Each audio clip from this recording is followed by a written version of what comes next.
Oh iya. Assalamualaikum warahmatullahi wabarakatuh. Waalaikumsalam. Alhamdulillahi rabbil alamin, wassalatu wassalamu ala asyrafil anbiya wal mursalin, nabiyyina Muhammadin wa ala alihi wa sahabati ajma'in, amma ba'd.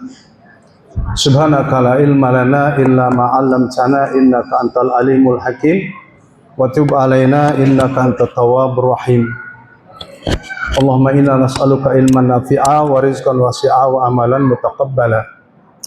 Ikhwatal iman, sidang salat maghrib, isya dan tarawih serta witir yang Allah muliakan. Syukur kita pada malam hari ini, malam yang ke-8, dapat kembali melaksanakan perintah Allah SWT berupa salat sunnah yang sudah ditetapkan muakkadah dalam syariat Islam. Dan semoga salawat serta salam Allah limpahkan untuk junjungan alam paduka yang mulia Nabi kita Muhammad sallallahu alaihi wasallam. Semoga kiranya kita dapat menjadi hamba Allah yang kelak di akhirat nanti akan mendapatkan syafaatul uzma dari beliau atas izin Allah Subhanahu wa taala.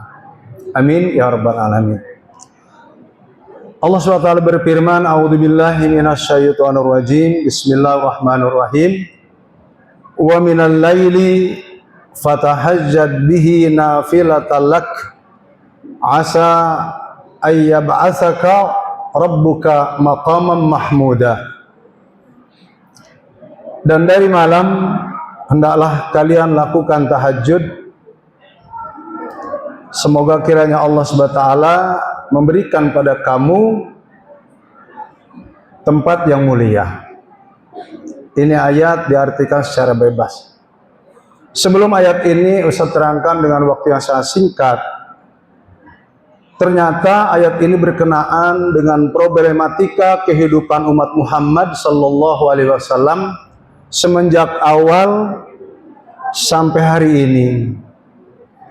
Ayat ini ikhwatal iman erat kaitannya dengan berbagai problematika yang terjadi di tubuh umat Muhammad sallallahu alaihi wasallam. Dulu problematikanya adalah dakwah yang langsung berhadapan dengan musuh melalui peperangan. Soal politik luar negerinya saat itu belum nampak. Akan tetapi ayat ini sekarang ikhwatal iman berhadapan dengan umat Muhammad sallallahu alaihi wasallam yang peperangannya mungkin terwakili oleh negara tertentu, semisal Palestina. Adapun kita adalah termasuk negara yang aman, damai, tentram atas izin Allah Subhanahu wa taala. Tetapi ikhwan, di sana ada hal-hal yang perlu kita minta kejelasan tentang problem yang sedang kita hadapi agar dapat mencari solusi jalan keluar yang sebaik-baiknya. Di antaranya kita sedikit banyaknya harus paham tentang kedudukan BOP. Apa BOP itu? Board of Peace. Kenapa kita harus berbicara sedikit banyak tentang BOP? Karena antara hati kita dengan saudara kita di Palestina, hatta yang ada di Suriah, batin kita bersama saudara-saudara kita di Uighur semisal, Myanmar, Kashmir, Sudan, itu antara kita umat Muhammad bersatu. Tidak bisa di antara kita ini dipisah-pisahkan. Oleh karenanya tentang BOP ini sangat-sangat merugikan saudara-saudara kita di Palestina. Karena apa? Karena perjanjian BOP itu memberikan status keamanan pada Zionis Israel, yang notabene sampai hari ini ikhwatal iman, saudara-saudara kita di Palestina tetap mendapatkan ancaman-ancaman kezaliman yang luar biasa. Ini yang harus kita pahami bersama. Yang kedua, negeri ini pun diancam oleh berbagai produk yang akan dihadirkan ke negara kita itu dari Amerika. Yang masuknya produk-produk itu tidak harus melalui BPOM ya, badan ya yang urusan pangan itu, untuk urusan halalnya. Jadi ini sebuah ancaman buat umat Islam di Indonesia. Bagaimana kalau status daripada produk-produk itu bernuansakan hal yang diharamkan Allah berupa makanan? Siapa yang bisa mengontrol makanan mereka dari babi, dari anjing, dari monyet, bahkan dari tikus? Siapa yang bisa mengontrol? Nah, hari ini ya ikhwatal iman, bukan masalah yang sederhana kalau kita sama-sama kita pikirkan. Oleh karenanya kalau kita lihat rentetan-rentetan masalah besar, baik di negeri luar, khususnya Palestina, ataupun di dalam negeri kita Indonesia ini, maka kita harus ikhwatal iman mencari solusi yang sebaik-baiknya. Ternyata dengan ayat tadi, solusi terbaik itu adalah dengan cara kita menghidup-hidupkan kembali tahajud. Berapa banyak permasalahan-permasalahan yang pelik, sulit, susah, selesai dengan tahajud. Dan tahajud ini ikhwatal iman oleh para alim ulama dikatakan memang hukumnya qiyamul lail itu adalah sunnah muakkadah, sunnah yang memang ditekankan, hampir mendekati wajib. Bagi Rasulullah SAW wajib, tapi bagi umatnya sunnah muakkadah. Dia adalah da'bus shalihin. Qiyamul lail merupakan hal-hal yang selalu menjadi rujukan bagi rata-rata orang yang soleh. Wahia min a'dhami qurabat ilallahi ta'ala. Dan qiyamul lail itu merupakan sarana ibadah yang paling agung dengan cara mendekatkan diri kita pada Allah SWT. Dengan qiyamul lail tukaffiru sayyi'at, dapat menggugurkan kesalahan-kesalahan dan dosa. Di saat yang sama wayanha anil asam. Dengan tahajud ini ikhwatal iman, dosa-dosa ini dapat tercegah, dapat dihindarkan. Lalu watasrahus sudur, dengan kita melakukan qiyamul lail itu, hati kita akan lapang, bahkan terbuka pintu-pintu rezeki. Dosa-dosa kita akan diampuni. Nah, perkara-perkara ini ikhwatal iman, jika kita jadikan untuk katakanlah obat pelipur lara dari berbagai petaka-petaka besar, problematika yang terjadi di negara kita, bahkan di luar negeri, maka jadikanlah ibadah malam tahajud itu merupakan ibadah utama. Apalagi sekarang sudah masuk pada bulan suci Ramadan, erat kaitannya dengan qiyamul lail, yaitu tarawih yang dimaksudkan. Rasulullah SAW mengatakan, man shalla ma'al imam hatta yang sharifal imam kutiba lahu qiyamul lailah. Coba lihat, barang siapa yang sholat bersama imam, sekarang imam kita sudah dibacakan tadi, besok insya Allah Ustadzuna Sutisna insya Allah hafizahullah ta'ala, kita sholat dengan imam. Jika kita tunggu imam itu sampai beliau beranjak dari tempat beliau mengimami, ikhwan, itu pahala buat kita yang menunggu beliau beranjak itu dicatat oleh Allah SWT sebagai pahala satu malam suntuk tahajud. Subhanallah. Adib ila dalik, tambahkan sampai 30 hari ke depan. Maka ikhwan fillah yang dirahmati Allah, kita akan mengais berbagai jenis pahala.